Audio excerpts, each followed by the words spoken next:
আজি এটা বিশেষ টপিকৰ ওপৰত আলোচনা কৰিবলৈ গৈ আছোঁ। ফুটবল প্ৰশিক্ষক এজনৰ ভৱিষ্যত কি বাৰু?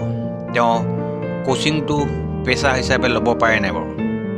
মই বহুতো প্ৰশিক্ষকৰ লগত আলোচনা কৰি এই ভিডিঅ'টো প্ৰস্তুত কৰিছোঁ।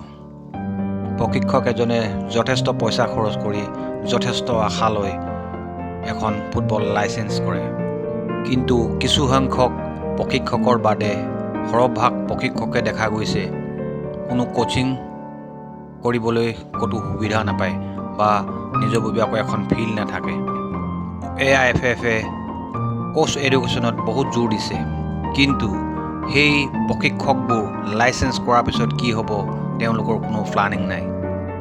বহু ভাল কোচৰ লগত কথা পাতি গম পাইছোঁ তেওঁলোকে কোনো কোচিং নোপোৱাৰ কাৰণে ঘৰতে বহি থাকিবলগীয়া হৈছে। যদি এনেকুৱাই হয় প্ৰশিক্ষকসকলৰ ভৱিষ্যত কি হ'ব?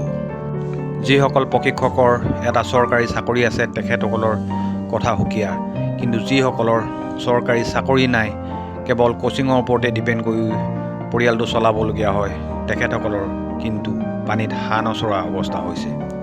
যিসকল প্ৰশিক্ষকে এটা প্ৰশিক্ষণ কেন্দ্ৰ চলাই আছে তেওঁলোকৰ যি মাহেকীয়া মাচুল নিৰ্ধাৰণ কৰি দিয়া থাকে, মোৰ অভিভাৱকসকলৰ প্ৰতি এটা বিনম্ৰ অনুৰোধ, তেওঁলোকে যাতে মাহেকীয়া মাচুলটো সময়মতে দি তেওঁলোকক অলপ সকাহ দিয়ে।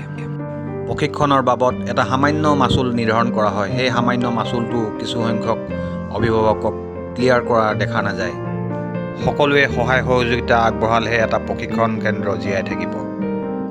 অভিভাৱকসকলৰ প্ৰতি মোৰ এটা অনুৰোধ, আপোনালোকে যাতে মাহেকীয়া মাচুলটো ক্লিয়াৰ কৰে আৰু প্ৰশিক্ষণটো জীয়াই ৰখাত সহায় কৰে। চৰকাৰলৈ মোৰ এটা বিনম্ৰ অনুৰোধ, তেওঁলোকে যাতে খেলটো ধেমালি হিচাপে নলয়, এটা চিৰিয়াছ মেটাৰ হিচাপে লয়।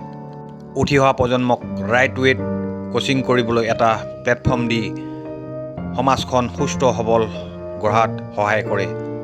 আজিলৈ ইমানেই। থেংক ইউ ফৰ ৱাচিং মাই ভিডিঅ'।